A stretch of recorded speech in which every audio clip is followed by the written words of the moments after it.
Queria que a vida ilimitada que possuía, mas que estava escondida pela casca da sua humanidade, fosse liberada por meio da sua morte e ressurreição.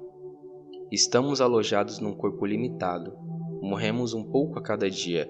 Uma criança com um dia de vida já é suficientemente velha para morrer.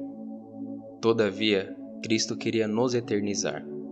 Veio estancar o dilema do fim da existência e materializar o mais ardente desejo humano, o da continuação do espetáculo da vida. A história de Sócrates ilustra bem esse desejo. Sócrates foi um dos mais inteligentes filósofos que pisaram nesta terra. Foi um amante da arte e da dúvida. Questionava o mundo que o circundava. Perguntava mais do que respondia, e por isso, não poucas vezes deixava as mentes das pessoas mais confusas do que antes. A ele atribui-se a frase: "Conhece-te a ti mesmo". Sócrates não escreveu nada sobre si mesmo, mas os filósofos ilustres que cresceram aos seus pés, entre os quais se destaca Platão, escreveram sobre ele. Por causa do incômodo que suas ideias causaram na sociedade grega, Sócrates foi condenado à morte. Alguns acreditam que ele teria sido poupado se tivesse restaurado a antiga crença politeísta, ou se tivesse conduzido o bando de seus discípulos para os templos sagrados e oferecido sacrifício aos deuses de seus pais. Mas Sócrates considerava essa uma orientação perdida e suicida. Ele acreditava num só Deus e tinha esperança de que a morte não iria destruí-lo por completo. Por se contrapor ao pensamento reinante em sua época, esse dócil filósofo foi condenado a tomar cicuta, um veneno mortal. Se negasse as suas ideias, seria um homem livre, mas não queria ser livre por fora e preso por dentro. Ele optou por ser fiel às suas ideias e morrer com dignidade. Seu destino foi o cálice da morte. O veneno, em minutos, o anestesiaria e produziria uma parada cardiorrespiratória. Seu cálice foi diferente do cálice de Cristo. Sócrates morreu sem dor. Cristo atravessaria as mais longas e impiedosas sessões de torturas físicas e psicológicas. Platão descreve os momentos finais de Sócrates numa das passagens mais belas da literatura. Quando o filósofo tomou o veneno, seus discípulos começaram a chorar. Ele silenciou-se, dizendo-lhes que um homem deveria morrer em paz. Sócrates queria derramar um pouco de veneno em homenagem ao Deus em que acreditava, mas o carrasco lhe disse que só havia preparado o suficiente para ele. Então, Sócrates começou a rezar, dizendo que queria preparar a sua vida para uma viagem em direção a outro mundo. Após esse momento de meditação, tomou rápida e decididamente o veneno. Em poucos minutos o veneno o mataria. Primeiro, suas pernas começaram a paralisar-se. Aos poucos, já não sentia mais seu corpo. Deitou-se então esperando que o veneno interrompesse seus batimentos cardíacos. Foi assim que a cicuta matou aquele afável homem das ideias. Porém, não maculou a fidelidade à sua consciência nem matou seu desejo de continuar a existência. Sócrates tanto almejava a transcendência da morte como acreditava nela. O mundo das ideias ajudou a amar a vida. Dificilmente alguém produziu palavras tão serenas como as desse filósofo no limiar da sua morte. Entretanto, Cristo no final de sua vida foi muito mais longe.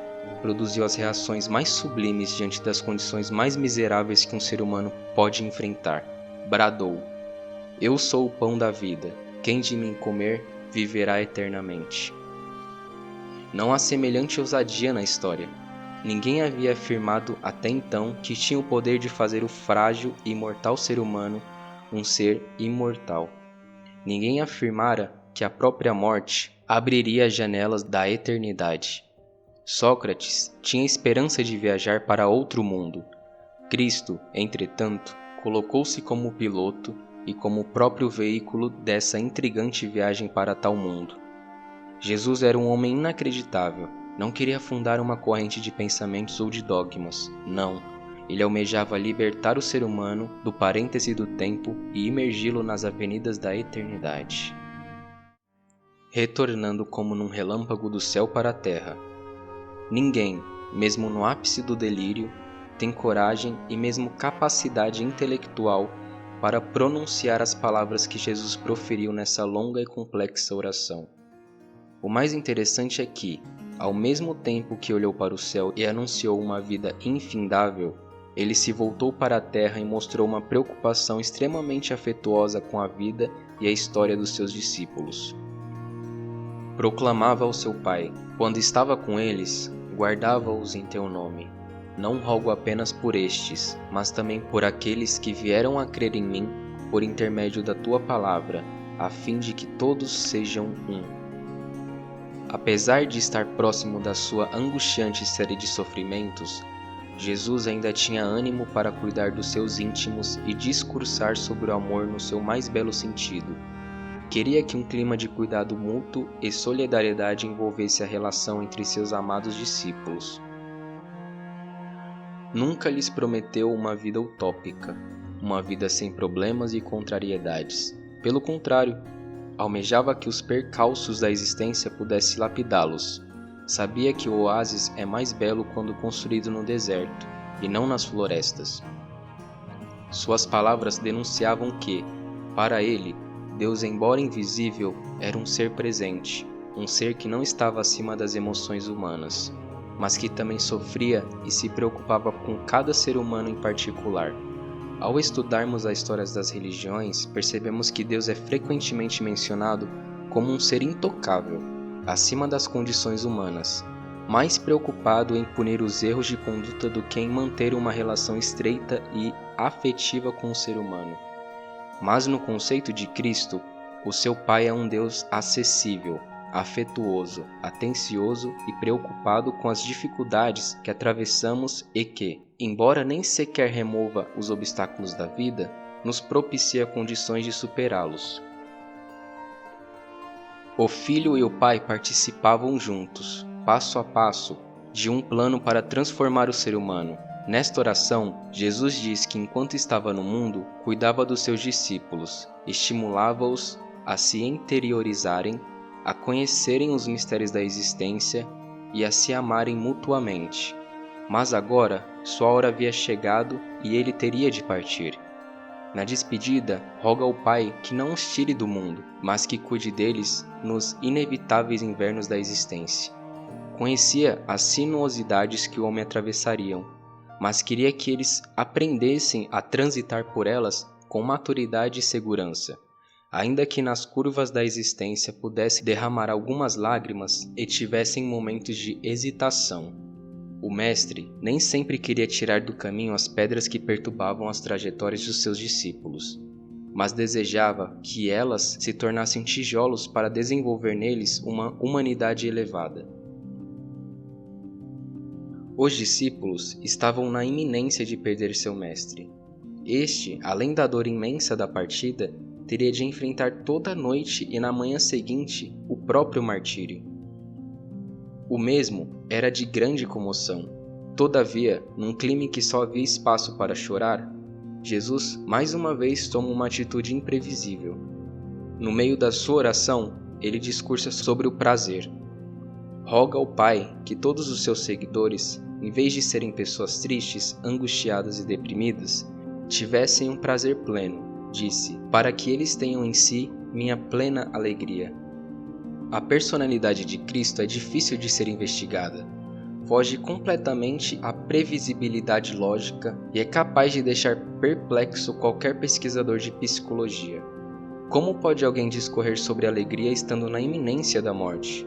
Como pode alguém ter disposição para discursar sobre o prazer se o mundo conspira contra ele para matá-lo?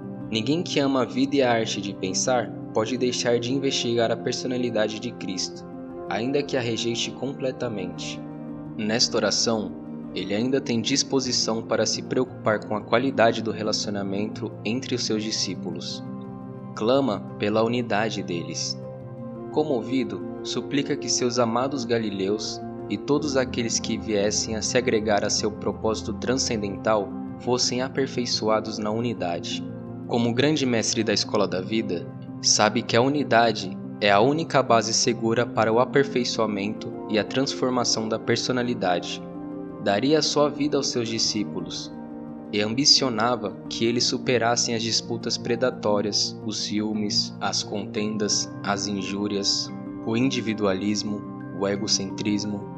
Queria que essas características doentias da personalidade fossem resto de uma vida passada superficial e sem raízes.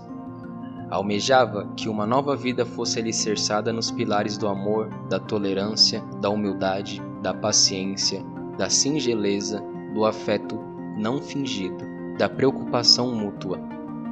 É provável que nesse discurso final ele tenha chorado pela unidade, ainda que com lágrimas ocultas, impercebíveis aos olhos daqueles que não conseguem perscrutar os sentimentos represados no território da emoção. Termina sua oração dizendo: a fim de que o amor com que me amaste esteja neles e eu neles esteja. A análise psicológica dessas breves palavras tem grande implicação que se contrapõe aos conceitos triviais. Quando pensamos sobre o que Deus requer do ser humano, temos em mente um código de ética e observância das leis e regras de comportamento que estabelecem os limites entre o bem e o mal. Entretanto, no final do seu diálogo com o Pai, Jesus rompe nossos paradigmas e proclama com eloquência que simplesmente quer que aprendamos a transitar pelas doces, ricas e ilógicas avenidas do amor.